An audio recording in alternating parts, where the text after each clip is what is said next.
Students, आज इस video में हम लोग जानेंगे Kepler's law of planetary motion. ठीक है, देखिए लॉ है केपलर के द्वारा लाया गया है, इसलिए केपलर्स लॉ हो गया।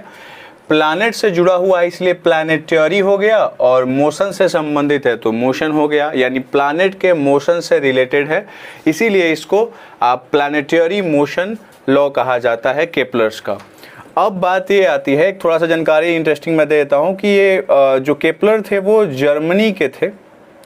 तो ये तो इंटरेस्टिंग जानकारी नहीं है, लेकिन आपको ये जान के आश्चर्य होगा कि केपलर से पहले भी ग्रहों के प्लैनेट्स के मूवमेंट के बारे में एक वैज्ञानिक थे जिन्होंने बताया था। उनका नाम था टाइको ब्राहे। टाइको ब्राहे नाम के वैज्ञानिक थे, नाम लिख देता हूँ यहाँ पर।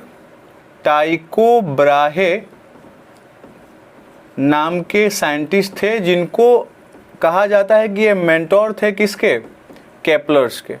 ठीक है, और इनके ही थ्योरीज को इन्होंने एक तरह से चोरी कर लिया था केपलर्स ने, और उन्होंने अपना सारा डिटेल दिया। मेंटोर थे यानी गुरु थे एक तरह से, और इनके पास इनका जो आंकड़ा होगा, इनका जो डाटा होगा, वो किसी भी तरीके से इनके पास चला गया होगा, और फिर दुनिया के सामने पहली बार प्लैनेटरी मोशन से रिलेटेड लॉ लाने वाले कौन कहलाए?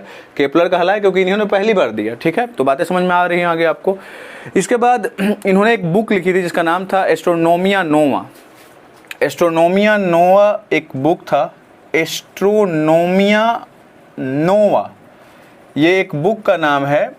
ठीक है, तो लगभग 1609 टू 1615 के आसपास, ठीक है, 1609 टू 1615 के आसपास इन्होंने इसके बारे में पता लगाया था, इस लॉ के बारे में पता लगाया था, और ये इस बुक में इन्होंने पब्लिश करा था।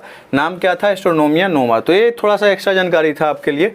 ये महत्वपूर्ण है कि टाइको ब्राहे ने, इनसे ज़्यादा तो नहीं कहेंगे, लेकिन बहुत ही बड़ी मात्रा में इंफॉर्मेशन इन्होंने इंक्लूड करके पहले से रखा हुआ था, और इन्हीं की डाटा की सहायता से केपलर ने प्लैनेटरी मोशन को डिराइव किया। ठीक है, अब बात करते हैं होता क्या है केपलर्स फर्स्ट लॉ। इन्होंने 3 लॉ दिए। ठीक है, इन्होंने टोटल कितने लॉ दिए? 3 लॉ दिए, जिसमें अभी हम लोग जानने वाले हैं Kepler's first law. Kepler's first law.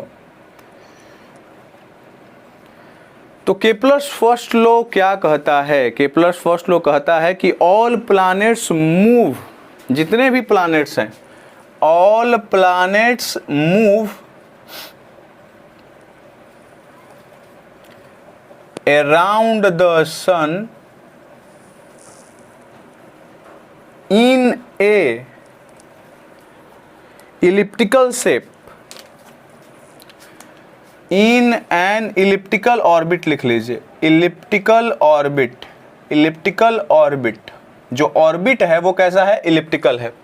ठीक है, उसके चारों तरफ वो मूव करते हैं विथ सन ऑन इट्स फोकी या फोकस। ठीक है, फोकी अगर कहीं पे मिल जाता है तो फोकी जो है प्लूरल फॉर्म है, और फोकस जो है वो आपका सिंगुलर फॉर्म में है। तो ऑल प्लैनेट्स, जितने भी ग्रह हैं दुनिया, मतलब ऐसे हमारे सोलर फैमिली में, या अगर और कोई सोलर फैमिली है वहाँ पर भी जो प्लैनेट होते हैं, वो अगर मूव करते हैं अराउंड द सन, सूर्य के चारों तरफ, तो उनका जो रास्ता होता है कैसा होता है? इलिप्टिकल होता है। इलिप्टिकल क्या होता है अभी बताने वाला हूँ।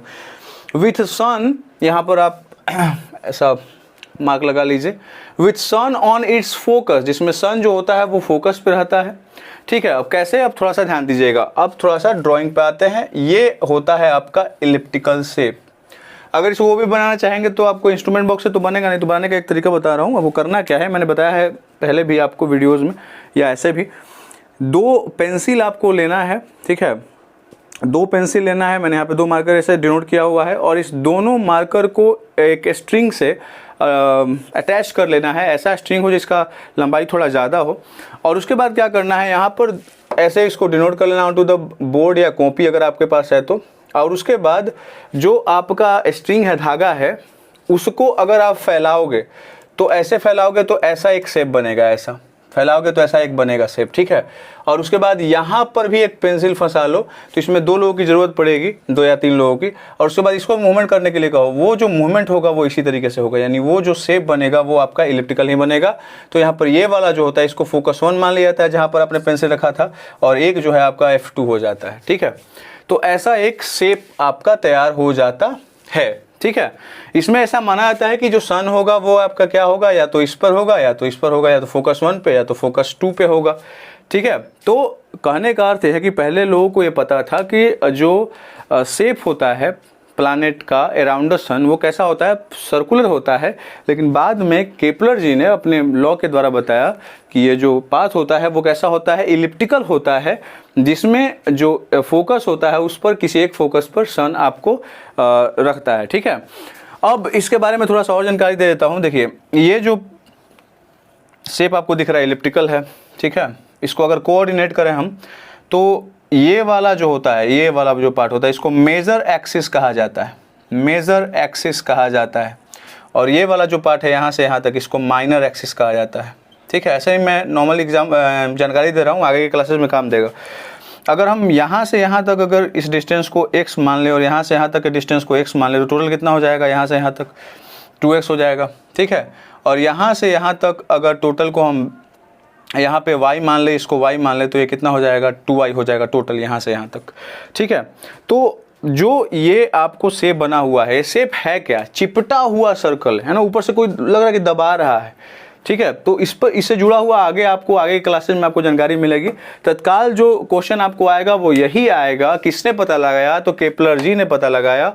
और ज़्यादा से ज़्यादा पूछेगा कि उनके मेंटर कौन थे और कहाँ से उन्होंने स्टार्टिंग करा, कहाँ से इन्होंने हेल्प लिया, तो उनका नाम क्या था, टाइको ब्राहे, जो मेंटोर भी थे। और केपलर्स फर्स्ट लॉ होता क्या है यही पूछेगा आपको 9th क्लास में, से ज़्यादा नहीं। All planets move around the sun in an elliptical orbit with the sun on its focus, ठीक है।